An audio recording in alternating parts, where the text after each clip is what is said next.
میں باورچی خانے میں کھڑی چولہے پر پراٹھا سینک رہی تھی۔ گرم تیل کی خوشبو پورے کچن میں پھیلی ہوئی تھی، مگر میرے دل میں ہمیشہ کی طرح خوف بسا ہوا تھا۔ اس گھر میں آئے مجھے 3 سال ہو چکے تھے، لیکن آج تک کسی نے مجھے بہو نہیں سمجھا تھا۔ میں نے بچپن میں ہی اپنے ماں باپ کو کھو دیا تھا۔ رشتہ داروں نے چند سال اپنے پاس رکھا، پھر جلدی جلدی میری شادی کر دی۔ میں نے سوچا تھا شاید سسرال ہی میرا اپنا گھر بن جائے گا، مگر میری قسمت میں شاید آزمائشیں ہی لکھی تھی۔ صبح اذان سے پہلے اٹھنا، پورا گھر صاف کرنا، سب کے کپڑے دھونا، کھانا پکانا اور پھر بھی ہر وقت تانے سننا میری زندگی کا معمول بن چکا تھا۔ میری ساس اکثر کہتی تھی، اگر تیرے ماں باپ ہوتے تو تجھے کچھ تہذیب سکھاتے۔ میرا شوہر ہمیشہ خاموش رہتا، اس نے کبھی میرے حق میں ایک لفظ بھی نہیں کہا۔ میں ہر رات اللہ تعالیٰ سے صرف ایک دعا کرتی، یا اللہ میری زندگی میں آسانیاں پیدا فرما۔ اس صبح بھی میں خاموشی سے ناشتہ تیار کر رہی تھی کہ اچانک باورچی خانے کا دروازہ زور سے کھلا۔ میری ساس غصے سے سرخ چہرہ لیے اندر داخل ہوئی۔ ان کے ہاتھ میں چند کاغذات تھے۔ انہوں نے آتے ہی وہ کاغذات میرے منہ پر دے مارے۔ اب تمہاری منحوس شکل نہیں دیکھنی پڑے گی، تم سے ہمیشہ کے لیے جان چھوٹی۔ یہ لو طلاق کے کاغذات اور نکل جاؤ اس گھر سے۔ کاغذات زمین پر بکھر گئے۔ میں نے کانپتے ہاتھوں سے انہیں اٹھایا تو میری آنکھوں کے سامنے اندھیرا چھا گیا۔ وہ واقعی ہی طلاق کے کاغذات تھے۔ میں گھبرا کر ان کے قدموں میں بیٹھ گئی۔ امی مجھے گھر سے مت نکالیں، میں ایک یتیم ہوں، اس دنیا میں میرا کوئی نہیں، میں کہاں جاؤں گی؟ اگر مجھ سے کوئی غلطی ہوئی ہے تو مجھے معاف کر دے۔ انہوں نے میرے ہاتھ جھٹک دیے۔ بس بہت ہو گیا تمہارا ڈرامہ، ابھی اور اسی وقت میرے گھر سے نکلو۔ انہوں نے میرا بازو اتنی زور سے پکڑا کہ درد سے میری چینخ نکل گئی۔ وہ مجھے گھسیٹتی ہوئی کچن سے باہر لے آئی۔ پورا گھر خاموش کھڑا تماشا دیکھ رہا تھا۔ کسی نے مجھے بچانے کی کوشش نہیں کی۔ میرے شوہر نے بھی نظریں جھکا لی۔ میری ساس نے میرا چھوٹا سا بیگ اٹھایا اور دروازے سے باہر پھینک دیا۔ آج کے بعد اس گھر میں قدم رکھنے کی کوشش بھی مت کرنا، یہ گھر اب تمہارا نہیں رہا۔ دروازہ زور سے بند ہو گیا۔ میں چند لمحے دروازے کے سامنے کھڑی روتی رہی۔ دل میں بار بار خیال آتا کہ شاید کوئی دروازہ کھول دے گا، شاید میرا شوہر باہر آ جائے گا، مگر اندر مکمل خاموشی تھی۔ میری ساس نے شروع سے ہی اس رشتے کو دل سے قبول نہیں کیا تھا۔ وہ اپنی بیٹی کی شادی کسی امیر گھرانے کی لڑکی سے کرانا چاہتی تھی تاکہ جہیز دولت اور جائیداد ان کے گھر آئے۔ میرے سسر نے میری بے بسی دیکھ کر یہ رشتہ طے کیا تھا۔ ان کا کہنا تھا یتیم لڑکی کو بھی عزت اور گھر ملنا چاہیے۔ ساس نے اس فیصلے کی بہت مخالفت کی، مگر سسر کے سامنے ان کی ایک نہ چلی۔ شادی کے بعد بھی وہ اکثر مجھے تانے دیتی، ایک یتیم اور غریب لڑکی ہمارے گلے پڑ گئی ہے، نہ اپنے ہاتھ کچھ لائی اور نہ ہمارے کسی کام کی ہے۔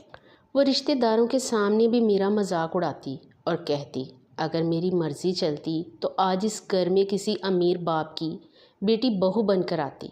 سسر کے انتقال کے بعد تو جیسے انہیں کھلی چھوٹ مل گئی، وہ ہر چھوٹی بڑی بات کا الزام مجھ پر ڈالنے لگی اور میرے شوہر کے کان بھرنے لگی کہ اس لڑکی کی وجہ سے تمہاری قسمت رک گئی ہے۔ پھر انہوں نے اسے دوسری شادی کا لالچ دیا اور یقین دلایا کہ اگر وہ مجھے طلاق دے دے تو اس کی شادی ایک مالدار خاندان میں کر دیں گی، جہاں سے لاکھوں کا جہیز اور کروڑوں کی جائیداد ملے گی۔ ماں کے مسلسل دباؤ اور دولت کے لالچ کے سامنے میرا شوہر بھی ہار گیا اور یوں اس سے خاموشی سے طلاق کے کاغذات پر دستخط کر دیے۔ میں نے اپنے آنسو صاف کیے، بیگ اٹھایا اور بے مقصد سڑک پر چلنے لگی۔ نہ میرے پاس رہنے کی کوئی جگہ تھی، نہ کھانے پینے کے پیسے۔ چلتے چلتے مجھے لگ رہا تھا جیسے پوری دنیا میں میرا کوئی نہیں۔ کافی دور آنے کے بعد مجھے ایک ویران جگہ پر کچرے کا ایک بہت بڑا ڈھیر نظر آیا۔ اسی وقت میری نظر ایک سیاہ رنگ کے بیگ پر پڑی۔ میں نے ایک نظر سے اسے دیکھا اور آگے بڑھ گئی۔ دل میں خیال آیا شاید کسی نے پرانا سامان پھینکا ہے۔ میں چند قدم ہی چلی تھی کہ اچانک مجھے ایسا محسوس ہوا جیسے بیگ کے اندر کچھ گر رہا ہو۔ میں رک گئی۔ پہلے مجھے لگا شاید یہ میرا وہم ہے، پھر دوبارہ ہلکی سی حرکت ہوئی۔ میرا دل زور زور سے دھڑکنے لگا۔ میں ڈرتے ڈرتے واپس آئی۔ آس پاس کوئی نظر نہیں آ رہا تھا۔ میں نے کانپتے ہاتھوں سے بیگ کی زپ کھولی۔ زپ کھولتے ہی میری سانس رک گئی۔ اندر چند دن کا ایک ننھا سا بچہ کمبل میں لپیٹا ہوا تھا۔ اس کا چہرہ سرخ ہو رہا تھا اور وہ کمزوری سے رو رہا تھا۔ میرے ہاتھ کانپنے لگے۔ میں نے فوراً بچے کو باہر نکالا اور سینے سے لگا لیا۔ اس کا جسم بہت ٹھنڈا ہو چکا تھا۔ میں بار بار اس کی پیشانی سہلاتی رہی اور میری آنکھوں سے بے اختیار آنسو بہنے لگے۔ میں نے آسمان کی طرف دیکھا اور آہستہ سے کہا، یا اللہ، اس معصوم کو کس بے رحم نے یہاں پھینک دیا۔ میں بچے کو چھوڑ کر جانے کا سوچ بھی نہیں سکتی تھی۔ اگر میں اسے وہاں چھوڑ دیتی تو شاید چند ہی لمحوں میں کوئی آوارہ جانور اسے نقصان پہنچا دیتا۔ میں نے راستے سے گزرتی ہوئی ایک عورت سے مدد مانگی۔ اس نے میری گود میں بچے کو روتے دیکھا تو مجھے 500 روپے دے دیے۔ میں بچے کو لے کر قریب ہی ایک دکان سے دودھ کی بوتل خرید لائی اور پارک میں بیٹھ کر اسے دودھ پلانے لگی۔ اس وقت میں اپنا غم بھول چکی تھی۔ مجھے صرف اس معصوم کی فکر تھی۔ میں بھول گئی تھی کہ مجھے طلاق ہو چکی ہے اور مجھے بھی گھر سے نکال دیا گیا ہے۔ چند گھنٹے بعد اچانک پارک کے باہر کئی گاڑیاں آ کر رکی۔ پولیس کے ساتھ ایک عمر سیدھا شخص، ایک نوجوان اور ایک عورت بھی تھی جس کی حالت روتے روتے خراب ہو چکی تھی۔ انہیں اپنی طرف آتے دیکھ کر میں گھبرا گئی۔ میں نے بچے کو مضبوطی سے سینے سے لگا لیا۔ مجھے لگا شاید وہ مجھے بچہ چور سمجھ رہے ہیں۔ ایک پولیس افسر میرے قریب آیا اور نرمی سے بولا، گھبرائیں نہیں، ہمیں صرف اس بچے کے بارے میں آپ سے کچھ بات کرنی ہے۔ میں نے کانپتی ہوئی آواز میں پوری حقیقت بتا دی۔ میں نے بتایا کہ آج ہی میری ساس نے مجھے گھر سے نکالا تھا۔ میں بے مقصد چل رہی تھی کہ کچرے کے ڈھیر کے قریب مجھے یہ بیگ ملا۔ پہلے میں آگے بڑھ گئی، لیکن پھر مجھے بیگ کے اندر حرکت محسوس ہوئی۔ جب میں نے اسے کھولا تو یہ معصوم بچہ اندر پڑا تھا۔ میں اسے وہاں چھوڑ نہیں سکتی تھی، اسی لیے میں اسے اپنے ساتھ لے آئی۔ میری بات سنتے ہی وہ عورت میرے سامنے آ گئی۔ اس نے بچے کو دیکھا تو زوروں کی طرح رونے لگی۔ اس نے اپنے بیٹے کو سینے سے لگایا اور بار بار اس کی پیشانی چومنے لگی۔ پھر اچانک اس نے میرا ہاتھ پکڑ لیا اور روتے ہوئے بولی، السلام علیکم، میرا نام ڈاکٹر فہد ملک ہے اور اگر تمہیں یہ بچہ نہ ملتا تو شاید آج میرا بیٹا زندہ نہ ہوتا۔ تم نے صرف میرے بچے کی نہیں، میری پوری زندگی کی حفاظت کی ہے۔ وہاں موجود ہر شخص کی آنکھیں نم ہو گئی۔ بچے کے دادا نے آگے بڑھ کر میرے سر پر ہاتھ رکھا۔ پولیس نے مجھے مزید چند سوالات کیے اور پھر مجھے اپنے ساتھ ہسپتال لے گئی تاکہ میرا بیان ریکارڈ کیا جا سکے۔ وہاں مجھے اصل حقیقت معلوم ہوئی۔ یہ بچہ اسی ہسپتال میں پیدا ہوا تھا۔ بچے کی ماں کی خوشی اس کی ایک نرس سے برداشت نہیں ہو رہی تھی۔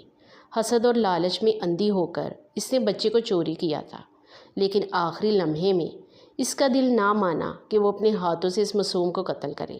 اس نے بچے کو ایک بیگ میں رکھا اور کچرے کے ڈھیر کے پاس چھوڑ دیا تاکہ کوئی جانور اسے نقصان نہ پہنچا دے۔ پولیس نے ہسپتال کی CCTV فوٹیج کی مدد سے نرس کا سراغ لگا لیا۔ فوٹیج میں نرس بچے کو لے کر جاتے ہوئے صاف نظر آ رہی تھی۔ مزید تفتیش کے بعد نرس نے اپنے جرم کا اعتراف کر لیا۔ اسے گرفتار کر لیا گیا اور عدالت میں اس کے خلاف تمام ثبوت پیش کیے گئے۔ کچھ ہی دن بعد عدالت نے اسے اس کے جرم کی سزا سنا دی۔ اس کے شوہر کو جب اپنی بیوی کی حقیقت معلوم ہوئی تو اس کا سر شرم سے جھک گیا۔ اس نے بچے کے والدین سے بار بار معافی مانگی۔ آخرکار اس نے بھی اپنی بیوی سے علیحدگی اختیار کر لی، کیونکہ وہ ایسے انسان کے ساتھ زندگی نہیں گزار سکتا تھا جس نے ایک معصوم بچے کی جان لینے کی کوشش کی ہو۔ اس دوران بچے کے خاندان نے مجھے بھی اپنے ساتھ رہنے کی پیشکش کی۔ میں کچھ لمحے سوچتی رہی۔ میرے پاس واپس جانے کے لیے کوئی گھر نہیں تھا، اس لیے میں مجبوراً ان کے ساتھ جانے پر راضی ہو گئی۔ راستے بھر میں خاموش رہی۔ میرے ذہن میں صرف ایک سوال تھا، پتہ نہیں میری قسمت مجھے اب کہاں لے جا رہی ہے۔ کچھ دیر بعد گاڑی ایک خوبصورت اور پرسکون گھر کے سامنے رکی۔ دروازہ کھلا تو بچے کی دادی ایک پروقار خاتون کی صورت میں سامنے آئی۔ انہوں نے فوراً میرا ہاتھ تھاما اور محبت سے کہا، بیٹی، اس گھر کو اپنا گھر سمجھو، پہلے آرام کرو، باقی باتیں بعد میں ہوں گی۔ ان کے الفاظ سنتے ہی میری آنکھوں میں دوبارہ آنسو آ گئے۔ کئی برس بعد کسی نے مجھے بیٹی کہہ کر پکارا تھا۔ انہوں نے میرے لیے کھانا لگایا، مگر میرے گلے سے نوالا نہیں اتر رہا تھا۔ انہوں نے محبت سے کہا، جو گزر گیا اسے اب یاد مت کرو، پہلے خود کو سنبھالو۔ اللہ تعالیٰ ہر آزمائش کے بعد آسانی پیدا کرتا ہے۔ ان کی باتوں سے دل کو کچھ سکون ملا۔ رات کو انہوں نے مجھے ایک الگ کمرہ دے دیا۔ میں بستر پر لیٹی تو نیند میری آنکھوں سے کوسوں دور تھی۔ بار بار ساس کے الفاظ میرے کانوں میں گونج رہے تھے اور طلاق کے وہ کاغذات میری آنکھوں کے سامنے آ رہے تھے۔ لیکن اسی وقت مجھے احساس ہوا کہ اگر میں نے اس دن وہ بیگ نہ دیکھا ہوتا تو شاید آج بھی سڑکوں پر بے سہارا بھٹک رہی ہوتی۔ صبح فجر کی اذان کے بعد میں اٹھی، وضو کیا اور نماز ادا کی۔ میرے دل میں صرف ایک دعا تھی، یا اللہ میری زندگی میں بھی سکون کی کوئی کرن ضرور پیدا فرما۔ نماز کے بعد میں کچن میں گئی تو بچے کی دادی پہلے ہی ناشتہ تیار کروا رہی تھی۔ انہوں نے مجھے دیکھ کر مسکرا کر کہا، بیٹی تم ہماری مہمان نہیں ہو، اس لیے خود کو کبھی اکیلا مت سمجھنا۔ اس کی بات سن کر میری آنکھیں بھر آئی۔ کئی برس بعد کسی نے اپنائیت کا احساس دلایا تھا۔ چند دن گزرے تو میں نے گھر کے معمولی کاموں میں ان کا ہاتھ بٹانا شروع کر دیا۔ وہ ہر بار مجھے منع کرتی، مگر میں کہتی، خالہ خالی بیٹھنے سے پرانے زخم زیادہ یاد آتے ہیں۔ بچے کی ماں ہر بار میرا شکریہ ادا کرتی اور کہتی، تم نے بغیر کسی لالچ کے انسانیت کا حق ادا کیا ہے۔ میں نے کچھ عرصے بعد وہاں سے جانے کا ارادہ ظاہر کیا تو خالہ مجھ سے ناراض ہو گئی۔ میں کسی پر بوجھ نہیں بننا چاہتی تھی، اس لیے ان کے گھر کے کاموں میں باقاعدہ ہاتھ بٹانے لگے۔ وہ لوگ مجھے ملازمہ کی حیثیت سے نہیں دیکھتے تھے، سب میری عزت کرتے تھے۔ دیکھتے ہی دیکھتے 5-6 ماہ گزر گئے۔ ایک دن خالہ میرے پاس آئی۔ انہوں نے محبت سے میرا ہاتھ پکڑا اور بولی، ہم نے تمہارے بارے میں سب کچھ معلوم کیا ہے۔ تم یتیم ہو، بے گناہ ہو اور تم پر بہت ظلم ہوا ہے۔ اگر تمہیں کوئی اعتراض نہ ہو تو ہم چاہتے ہیں کہ تم ہماری بہو بن جاؤ۔ میں حیرت سے انہیں دیکھتی رہ گئی۔ انہوں نے بتایا وہ اپنے چھوٹے بیٹے فہد کا رشتہ میرے مانگ رہی ہیں۔ میں نے گھبرا کر کہا، میں ایک غریب اور بے سہارا لڑکی ہوں، آپ جیسے لوگ مجھے کیوں قبول کریں گے؟ وہ مسکرائی اور بولی، ہمیں دولت والی بہو نہیں چاہیے بیٹا، ہمیں اچھے کردار والی بیٹی چاہیے، اور وہ ہمیں تم میں نظر آئی ہے۔ چند دن بعد فہد مجھ سے بات کرنے آئے۔ انہوں نے نرم لہجے میں کہا، میں جانتا ہوں آپ دوبارہ شادی کے نام سے بھی ڈرتی ہیں، مگر آپ کو کسی فیصلے پر مجبور نہیں کیا جائے گا۔ میں صرف چاہتا ہوں کہ آپ میرے بارے میں حقیقت جان لیں۔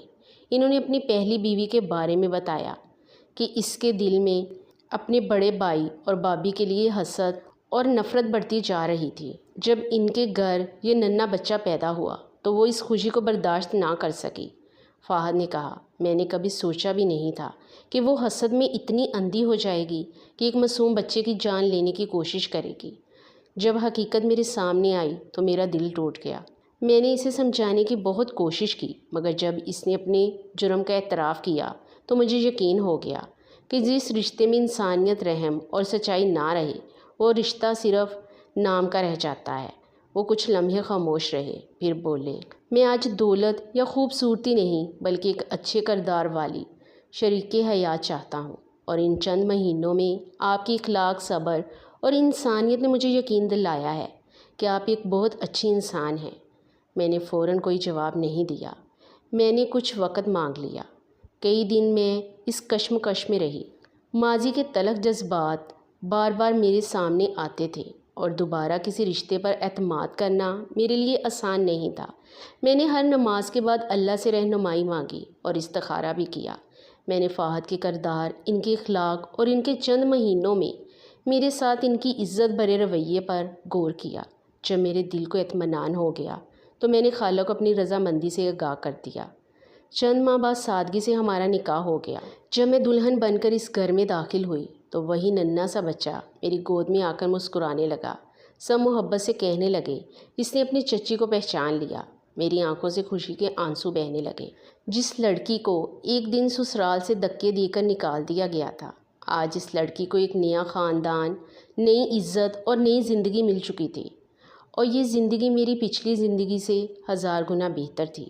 یہاں مجھے عزت ملی، محبت ملی اور ایسا ہم سفر ملا جو میرے احساسات کو سمجھتا تھا، میری عزت کرتا تھا اور میرے ساتھ قدم سے قدم ملا کر چلنے کو تیار تھا۔ اس دن مجھے یقین ہو گیا کہ اگر انسان مشکل وقت میں بھی نیکی کا راستہ نہ چھوڑے تو اللہ تعالیٰ ایسے دروازے کھول دیتا ہے جن کا وہ کبھی تصور بھی نہیں کر سکتا۔ بے شک میرے رب کا وعدہ ہے، مشکل کے ساتھ آسانی ہے۔ ناظرین، آپ کو ہماری آج کی یہ کہانی کیسی لگی؟ کمنٹ سیکشن میں اپنی قیمتی رائے کا اظہار ضرور کیجیے گا، اور ایسی مزید سبق آموزہ، جذباتی اور دلچسپ کہانیاں سننے کے لیے ہمارے چینل کو سبسکرائب کریں، ویڈیو کو لائک شیئر کریں اور اسے زیادہ سے زیادہ شیئر کریں۔ پھر ملتے ہیں ایک نئی اور سبق آموز کہانی کے ساتھ۔ تب تک کے لیے اپنا اور اپنے پیاروں کا بہت سا خیال رکھیں۔ شکریہ۔ اللہ نگہبان۔